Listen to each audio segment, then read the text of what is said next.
hozir tarafiga kirdik, kirgizishmadi. 18 yoshga to'lmagansan deyishdi. Yana qanaqadir qonun chiqdi shekilli. 11-sinf bo'lib turib kira olmasak endi. ومن أظلم ممن منع مساجد الله أن يذكر فيها اسمه وسعى في خرابها أولئك ما كان لهم أن يدخلوها إلا خائفين لهم في الدنيا خزي ولهم في الآخرة عذاب عظيم. Alloh subhanahu va taoloning masjidiga insonlarni kirishlikdan to'sgan va Allohning ismi u yerda zikr qilinishlikdan man qilgan va masjidlarni xaroba qilishlikka harakat qilgan, bor harakatini mana shu narsaga sarflaydigan kimsadan ko'ra zolimroq biror bir kimsa bormi? Bugungi kunimizda necha yoshgacha bolalar bo'layapti? Hozir maktabni bitirguncha bola bo'layaptimi yoki bugungi kunda mana bu g'arb bizga 18 yosh deb turib belgilab bergan 18 yoshgacha bola bo'layaptimi? Bu balog'atga yetgandan keyin bu bolaligidan chiqib qoladi. Masjidlar Allohniki, hukumatniki emas. Bir inson kelib turib Alloh subhanahu va taoloning masjidlaridan biror bir kimsani to'sishlikka haqqi bo'lmaydi, modomiki o'sha yerdagi insonlarga zarar bermayotgan bo'lsa. Masjidlar Allohniki, hukumatniki emas. Bismillahirrahmanirrahim. Bismillahirrahmanirrahim. Alhamdulillahi wahdah wassalatu wassalamu ala man la nabiyya ba'da. Allahumma anfa'na bima 'allamtana wa 'allimna ma yanfa'una wa zidna 'ilma. Allahumma la sahla illa ma ja'altahu sahla anta taj'alul hazna idha shi'ta sahlan sahla wa ba'd. Bugungi kunimizdagi dolzarb bo'lgan mavzulardan yana bittasi bolalarni masjidga kirishligidan man qilishlik. Bolalarni masjidga kirishligidan man qilishlik. Bu masala fiqhda ikki xil bahs bilan o'rganiladi. Birinchi bahsimiz bolalarni masjidga olib kelishlik unvoni bilan bolalarni masjidga olib kelishlik. Ikkinchisi bolalarni masjidga kirishligidan man qilishlik. Bu ikkalasi bir xilga o'xshagani bilan lekin voqelikka qarab va ulamolarning qavullarini zikr qilganimizdan keyin ko'ramizki, bu ikkalasi alohida masala. Bolalarni masjidga kirgizmaslik, man qilishlik, to'sishlik va bolalarni masjidga olib kelishlikning hukmi. Birinchi bolalarni masjidga olib kelishlik masalasi haqida gapiramiz. Bolalarni masjidga olib kelishlikda ulamolar bolalarni 3 qismga bo'lib zikr qilishadi. Bolalarni masjidga olib kelishlik masalasida ulamolar bolalarni 3 qismga bo'lib zikr qiladi. Birinchisi tug'ilgandan to 7 yoshgacha birinchi guruh bolalar. Ikkinchisi 7 yoshdan 10 yoshgacha bo'lgan bolalar. Uchinchisi 10 yoshdan balog'atga yetguncha bo'lgan bolalar. Xo'p, 7 yosh deganda shar'iy hisobda 7 ni to'ldirib 8 ga o'tgan bo'lish kerak, hijriy hisob bilan. 7 ni to'ldirib 8 ga o'tgan bo'lish kerak. 10 bo'ladigan bo'lsa 10 ni to'ldirib 11 ga o'tgan bo'lish kerak. Birinchi qismda ulamolar fiqhda sobiy deb zikr qilishadi. Mumayyiz yoshgacha bo'lgan, ya'ni o'sha 7 yoshgacha bo'lganda go'dak bolalar yoki mumayyiz bo'lmagan, 7 yoshga yetmagan bolalar deb zikr qiladi. Bu bolalarni masjidga olib kelishlik joizmi, joiz emasmi? Ulamolar aytadiki, o'zi aslida bolalarni, yosh bolalarni masjidga olib kelishlik joiz. Aslida bolalarni masjidga olib kelishlik joiz. Bunga payg'ambar sollallohu alayhi vasallamdan hadislarda ochiq dalil bor. Rasululloh sollallohu alayhi vasallam aytganlarki, men namozni uzoq o'qishlikni xohlayman, lekin bolani, ya'ni go'dakni yig'lab qolganligini eshitib namozimni tezlataman, qisqa qilaman, yengil qilaman degan hadis bor, sahih hadis bu. Bundan ulamolar o'zi aslida yosh bolani masjidga olib kelishlik joiz ekanligini olishadi. Lekin aytishadiki ulamolar 7 yoshdan kichkina bo'lgan bolalar agar masjidga kelsa, lekin masjidda to'polon qiladigan bo'lsa va dadasini yoki onasini aytganini qilmasa, namoz o'qiyotgan kimsalarga xalaqit beradigan bo'lsa va aytganini qilmaydigan bir holatda bo'ladigan bo'lsa, bunda bu bolalarni olib kelishlik joiz emas. Illa zarurat paytlarida olib kelsa bo'ladi deydi. Ya'ni aslida agar to'polon qiladigan bo'lsa, bolalarni olib kelishlik joiz bo'lmaydi. Illoki zarurat bo'lsa, misol uchun bir kishi masjidga chiqishlik kerak. Xosatan ba'zi ulamolarning nazdida, xosatan sahobalar va tobiinlarda ijmosida namozni masjidda o'qilishlik kerak. Namozni masjidda o'qishlik kerak. Abdulloh ibn Mas'ud radhiyallohu anhu rivoyat qilgan hadisda u kishi aytadilarki, bizdan jamoat namozidan tark qilingan, jamoat namoziga kelmagan kimsa yo kasal bo'lganligi uchun yoki aniq munofiq bo'lsa keyin kelmardi. Qolgan paytlarda ikkita insonga sudralgan holatda bo'lsa ham kelardi deb aytgan. Shuning uchun ba'zi ulamolar, xosatan Hanbaliy mazhabi ulamolari rahmatullohi alayhim jamia jamoat namozi farzi ayn deb aytgan. Ba'zi ulamolar farzi kifoya degan, ba'zi ulamolar sunnati muakkada degan. Nima bo'lgan taqdirda ham misol uchun kishi uyda oilasi misol uchun kasal yoki boshqa bir ish bilan mashg'ul bo'ladigan bo'lsa, 3 yosh yoki 4 yoshlik farzandini namozga o'zi bilan olib kelsa, zarurat paytlarida bo'laveradi. Lekin zarurat bo'lmagan paytda namozga xalaqit beradigan bir holat bo'ladigan bo'lsa, olib kelishlikni ulamolar harom deb aytgan. Endi agar bola masjidga olib kelinadigan bo'lsa, dadasini aytganini qilib tursa, o'tirsa, hattoki ba'zi bolalarni ko'ramiz, dadasi bilan birgalikda namoz o'qiydigan bir holatda bo'ladigan bo'lsa, buni joizligi ulamolar ittifoq qilishgan. Ikkinchi tur bolalar 7 yosh bilan 10 yosh orasi.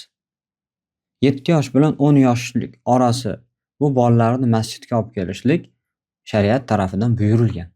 Chunki payg'ambar sollallohu alayhi vasallam aytganlarki, farzandlaringiz 7 ga kiradigan bo'lsa, ularni namozga buyuringlar. 10 yoshga kirib ham namoz o'qimaydigan bo'lsa, namoz o'qimaganligi uchun uringlar, ya'ni ta'zir beringlar deb aytgan.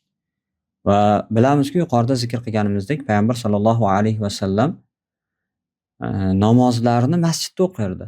Yuqorida Abdulloh ibn Mas'ud radhiyallohu anhu ning hadisini ham aytdik.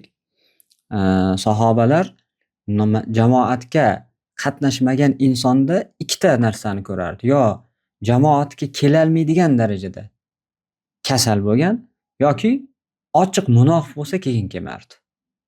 Erkaklarni nazarda tutyapmiz, ayollarniki jamoatga kelishligi muboh, bu joizmi?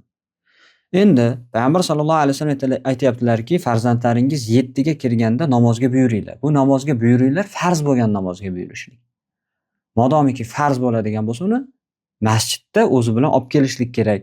Ya'ni ota farzandini masjidga o'zi bilan olib keladi yoki misol uchun otasi bo'lmaganda onasi nima qiladi? Masjidga jo'natib yuboradi. Salaflarning hayotini qaraydigan bo'lsak, Ahmad ibn Hanbal rahmatullohi alayhi, Malik ibn Anas rahmatullohi alayhi, bularni onalari masjidga hattoki bomdod namoziga, deyarli har bitta namozga olib borib, farzandlarini kirgizib yuborardi, namozni o'qib chiqqandan keyin qaytarib olib kelardi. Hattoki o'zlari namoz o'qiydigan holatda bo'ladigan bo'lsa, uzrli bo'lmasa, borib o'zlari ham namoz o'qirdi. O'zlari uzrli bo'lgan holatda bo'lsa ham farzandlarini olib borib namoz o'qishguncha kutib turib, chiqqandan keyin hattoki Malik ibn Anas rahmatullohi alayhi onasi 6 yoshdan boshlab mana shunday qilardi. Ya'ni agar erkak kishi uyda bo'ladigan bo'lsa, farzandlarini olib masjidga chiqishligi lozim bo'ladi va farzandini ham o'zini bilan olib chiqishligi kerak bo'ladi. Agar erkak kishi bo'lmasa, ona farzandni yuborishlik kerak bo'ladi. Bu ham ayni shaklda. Endi ba'zi bir bolalar bor, hozir bugungi kunda misol uchun 7 ga kirsa, 8 ga kirsa, to aqliga kirguncha, balog'atga yetguncha ba'zan masjidda to'polon qiladi. Bu holatlarda nima qilinishlik kerak esa, bu holatlarda endi agar umuman bir imkoni bo'lmaydigan bo'lsa, unda namozni uyda o'qigin deyiladi. Lekin bu haqda ozgina to'xtaymiz. 3-chi bolalarning turi 10 yosh bilan balog'atga yetguncha bo'lgan bo'ladi. Bu masalada ulamolar ixtilof qilishgan. Jamahir ulamolar 10 yosh bilan balog'atga yetguncha bo'lgan bolalarga namoz vojib emas, lekin masjidga yuqorida aytganimizdek 7 yoshli bolalarni olib borgandek masjidga olib borilishlik kerak. Ahmad ibn Hanbal rahmatullohi alayhidagi bir rivoyatda farzand, ya'ni bola 10 ga kiradigan bo'lsa, 10 ga kirgandan keyin namoz unga vojib bo'ladi degan qavul bor. Chunki Rasululloh sollallohu alayhi vasallam 10 ga kirib namoz o'qimasa uringlar deganligi uchun vojib bo'ladi degan qavulda olgan. Bu dalillar jihatidan zaif bo'lsa ham, lekin masalada ya'ni vojib bo'ladi degandan keyin bu masjidga bormoqligi ham lozim bo'ladi. Endi bolalar deydigan bo'lsak, bugungi kunimizda necha yoshgacha bolalar bo'layapti? Hozir maktabni bitirguncha bola bo'layaptimi yoki bugungi kunda mana bu g'arb bizga 18 yosh deb turib belgilab bergan 18 yoshgacha bola bo'layaptimi? Bu balog'atga yetgandan keyin bu bolaligidan chiqib qoladi.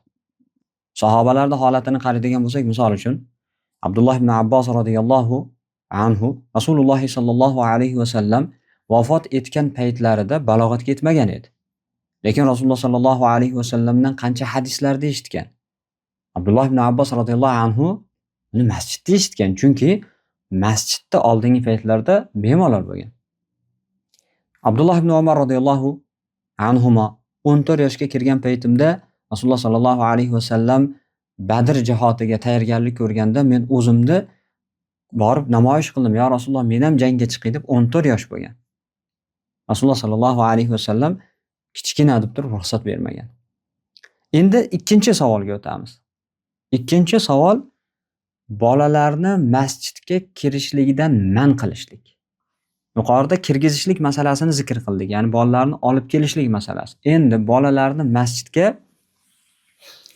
kirgizishlikda man qilishlik masalasiga keladigan bo'lsak, ulamolar aytganki, "Was-sabiyyul mumayyiz tasahhu salatuhu bi ijma'il ulama, bal huwa ma'murun bi fi'liha idha balagha 7 sinin.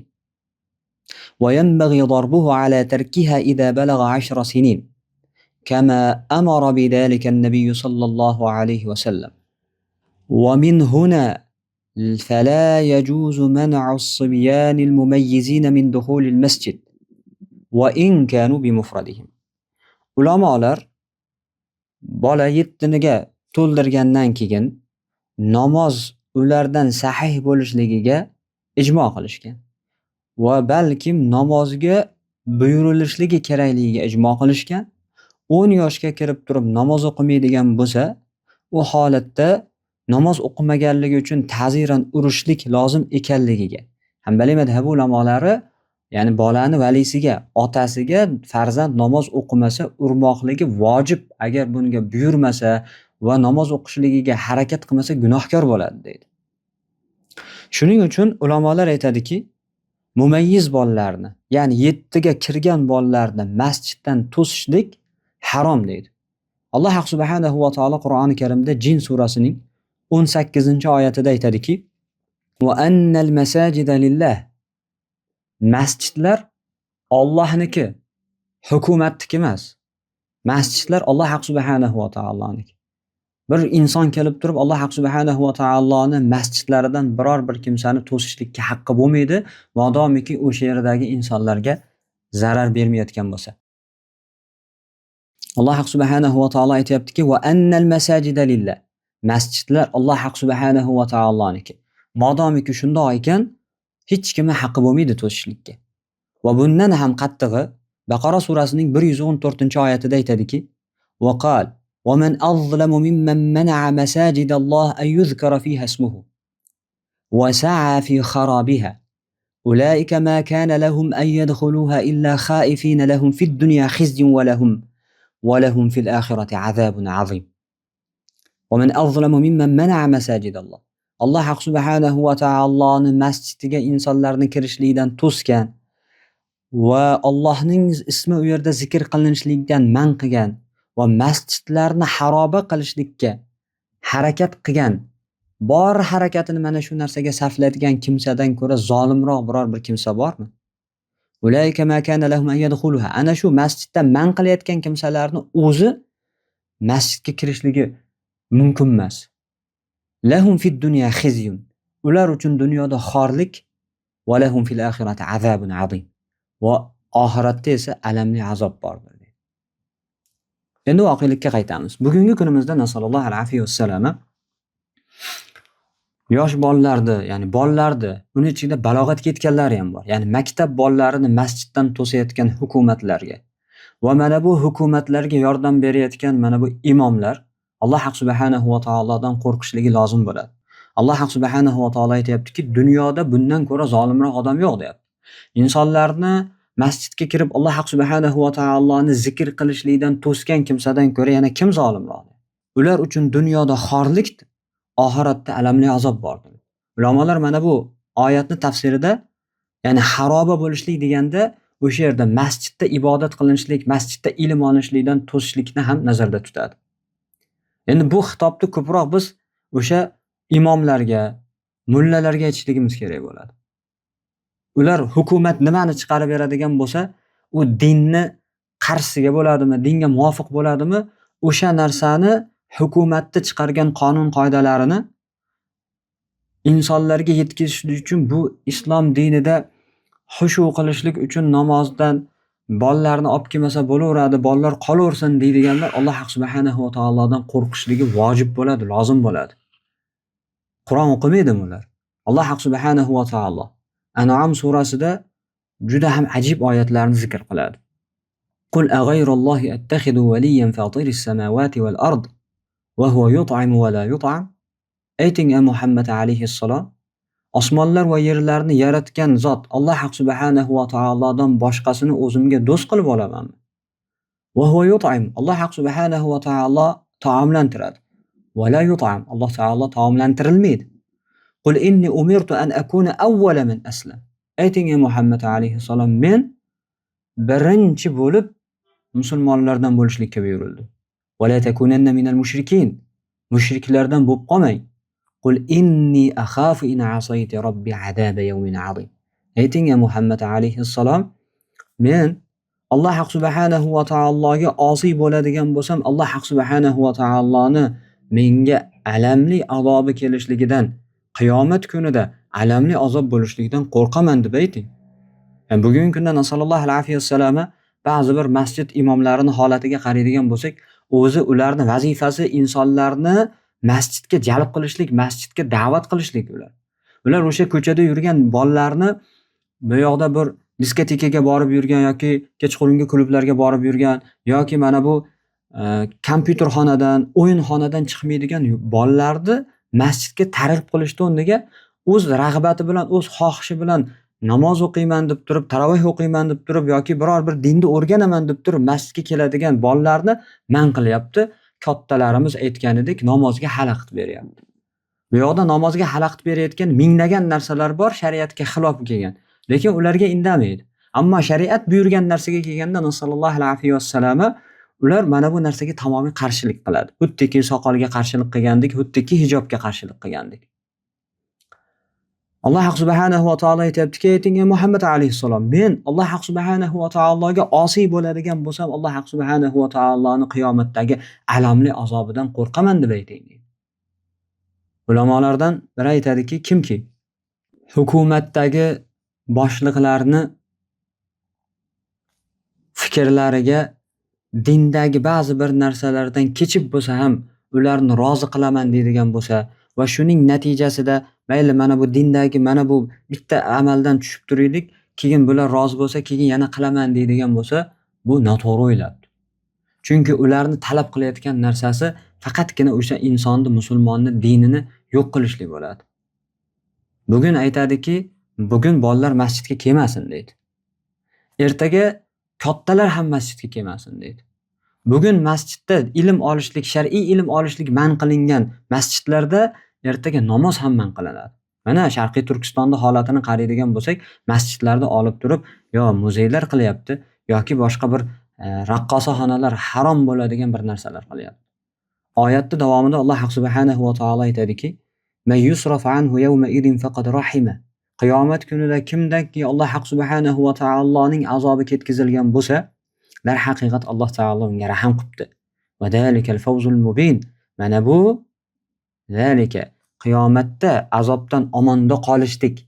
Qiyomatda azobdan omonda qolishlik bu haqiqiy yutuqdir. Endi bizga eng kerak bo'lgan joylaridan bittasi va yamsaskallohu bidurrin fala kashifa lahu illa hu. Agar Alloh subhanahu va taolo sizga biror bir zararni yetkazadigan bo'lsa, Alloh subhanahu va taolodan boshqasi uni ketkiza olmaydi. Alloh subhanahu va taoloning diniga qarshilik qilib insonlarning soqoliga qarshilik qilinadigan bo'lsa, insonlarning hijobiga qarshilik qilinadigan bo'lsa, insonlarni farzandlarini namozga kirishligidan man qilib bunga qarshilik qiladigan bo'lsa, bunga muvofiq o'sha hukumatga muvofiq bir shaklda fatvolarni topib beradigan imomlar Alloh subhanahu va taolo agar ularga biror bir yomonlikni xohlaydigan bo'lsa, uni Allohdan boshqasi ketkiza olmaydi. Va yamsaska bi khayrin fa huwa ala kulli shay'in qodir. Agar Alloh subhanahu va taolo sizga bir yaxshilikni yetkazadigan bo'lsa, bas Alloh subhanahu va taolo bu narsalarga qodirdir. Va huval qohiru fawqa ibadi. Alloh subhanahu va taolo bandalarning ustida qahhor bo'lgan zotdir, g'olib bo'lgan zotdir. Alloh taoloni hech kim mag'lub qila olmaydi. Va huval hakim, al-khabir. Alloh subhanahu va taolo hikmatli va qilayotgan ishlaringizdan xabir bo'lgan zotdir. Vaholanki mana bu maktab bolalarini sizlar juma kuni darsda o'tirsalaringiz ham bo'laveradi, jumaga chiqmasalaringiz ham bo'laveradi deb fatvo berishlik bu ulamolar ittifoqi bilan inson dindan chiqadigan fatvo. Ya'ni sizlarga balog'atga yetgan bo'lsa, ya'ni maktabda o'qiyotgan bola, 15 yoshli bola yoki universitetda o'qiyotgan bola, 16 yoshli bola yoki misol uchun 13 yoshli bola balog'atga yetgan bo'lsa, balog'at alomatlari topilgan bo'lsa, sizlar uchun dars muhim, sizlar juma o'qimasalaringiz ham bo'laveradi desa, ulamolarning ijmosi bilan bu odam kofir bo'ladi. Vaholanki mana bu maktab bolalarining ichida namoz vojib bo'lganlari bor. Masjidga kelib namoz o'qishligi lozim bo'lganlari bor. Bularni to'sishlik bu gunohi kabirani ustiga nasallallohu alayhi vasallam sen o'qimasang ham bo'laveradi deyishlik bu kufr kalimalaridan hisoblanadi. Ya'ni inson bu bilan dindan chiqib qolishligi mumkin. Alloh subhanahu va taolodan qo'rqishlik lozim bu masalalarda. Masalani xulosa qilib aytadigan bo'lsak, bugungi kunda voqelikda bo'ladigan mana bu masjidlardan bolalarni to'sishlik bu ulamolarning ittifoqi bilan harom bo'lgan amallar. Bunga kim fatvo beradi yoki kimki mana bu narsalarda yordamchi bo'ladi, hammasi gunohkor bo'lgan bandalar. Ya'ni boshqacha bir aytayaptiki, ba'zi bir o'sha o'zlarini berayotgan fatvolarini chiroyliroq qilishlik uchun bolalar kelsa, masjidga keladigan bo'lsa, bular to'palang qiladi, boshqa qiladi. Boshqa mana bu konsertlarga olib borgan paytda to'sib turilibdi-ku, yoki o'sha masjidlarda bolalarni kelishligidan man qilishlik uchun safarbar qilingan mana bu hukumat insonlarini masjidga kirgandan keyin bolalarni jim o'tirishlikka safarbar qiladigan bo'lsa, bu afzalroq bo'ladi.